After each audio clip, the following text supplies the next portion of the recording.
अस्सलाम वालेकुम। आप सब लोग कैसे हैं? उम्मीद है सब अच्छे होंगे। इस तरह के सेंटेंसेस हम डेली यूज़ में अक्सर बोलते हैं ना। वक्त आने पर आपको सब कुछ बता दूंगा, वक्त आने पर सच सामने आ जाएगा, वक्त आने पर सब कुछ बखूबी हो जाएगा। तो इस तरह के सेंटेंसेस को बनाने के लिए क्या सेंटेंस स्ट्रक्चर यूज़ होगा, तो इस वीडियो में हम यही देखने वाले हैं। So let's begin. First of all देखिए, सब सेंटेंस स्ट्रक्चर में आएगा जो हमारा फ्रेज़ आएगा वक्त आने पर के लिए, when the time comes, when the time comes. फिर उसके बाद जो हमारा सेंटेंस आएगा वो आएगा फ्यूचर इंडेफिनिट में। ओके, फ्यूचर इंडेफिनिट का फॉर्मूला क्या होता है? Subject plus will plus verb की फर्स्ट फॉर्म प्लस ऑब्जेक्ट आता है। ठीक है, जो हमारा हेल्पिंग वर्ब विल है, सब्जेक्ट में जो भी होगा, I, we, you, they, he, she, it, कोई यानी सिंगुलर नेम हो या कोई प्लरल नेम हो, इन सब के साथ ही विल आ जाएगा। फिर उसके बाद वर्ब की फर्स्ट फॉर्म प्लस ऑब्जेक्ट आ जाएगा। ये हमारा फ्यूचर इंडेफिनिट का फॉर्मूला होता है। और इसी को जो है हम सेंटेंस को एक और तरह से भी बना सकते हैं। इसके लिए एक और फ्रेज यूज़ कर सकते हैं वक्त आने पर के लिए, इन the course of time, in the course of time. फिर उसके बाद वही फ्यूचर इंडेफिनिट का सेंटेंस आ जाएगा। So let's see with the help of sentences. First sentences, वक्त आने पर आपको सब कुछ बता दूंगी। तो देखें, वक्त आने पर के लिए हम लगाएंगे व्हेन द टाइम कम्स या इन द कोर्स ऑफ टाइम।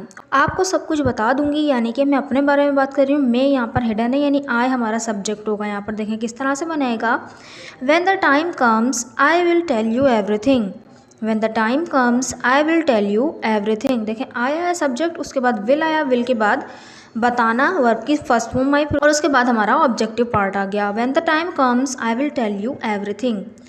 इसको हम in the course of time से भी बना सकते हैं। In the course of time I will tell you everything.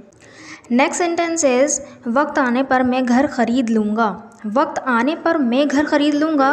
तो देखें, वक्त आने पर के लिए व्हेन द टाइम कम्स और इन द कोर्स ऑफ टाइम का यूज़ करेंगे। बोलेंगे when the time comes I will purchase the house, I will purchase the house. Purchase खरीदना, आया सब्जेक्ट, ठीक है, मैं खरीद लूँगा तो आए, उसके बाद आया विल, विल के बाद खरीदना परचेज, और द हाउस हमारा ऑब्जेक्ट आ गया। व्हेन द टाइम कम्स, वक्त आने पर, I will purchase the house. Next sentence जो हमारा इन द कोर्स ऑफ से बनेगा, बोलेंगे इन the course of time I will purchase the house, in the course of time I will purchase the house. Next sentence is, वक्त आने पर सब कुछ बखूबी हो जाएगा। अब देखिए, सब कुछ बखूबी हो जाएगा, यहाँ पे काम को करने वाला, सब कुछ करने वाले का जिक्र नहीं है, बल्कि सब कुछ बखूबी हो जाएगा। तो ये एक पैसिव फॉर्मेशन में बनेगा। फ्यूचर इंडेफिनिट का पैसिव फॉर्मूला होता है, सबसे पहले आता है उसके अंदर सब्जेक्ट। अब आप बोलेंगे उसमें सब्जेक्ट तो होता नहीं है, सब्जेक्ट को ऑब्जेक्ट बनाते हैं।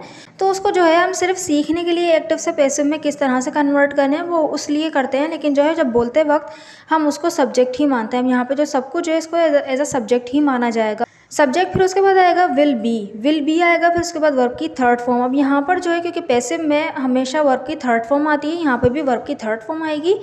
फिर उसके बाद जो है अदर पार्ट आएगा, क्योंकि ऑब्जेक्ट तो है नहीं, ऑब्जेक्ट जो हमारा था वो सब्जेक्ट बन चुका, तो इसलिए यहाँ पर अब ऑब्जेक्ट नहीं आएगा। अदर पार्ट अगर कोई एडवर्ब है, एडजेक्टिव है, अगर कोई आ रहा है कोई लफ्ज़, तो वो लिख देंगे। फिर उसके बाद क्योंकि यहाँ पर कोई बाय करके है नहीं कि किसके ज़रिए बखूबी हो जाएगा, तो यहाँ पर हम बाय की कोई ज़रूरत नहीं है।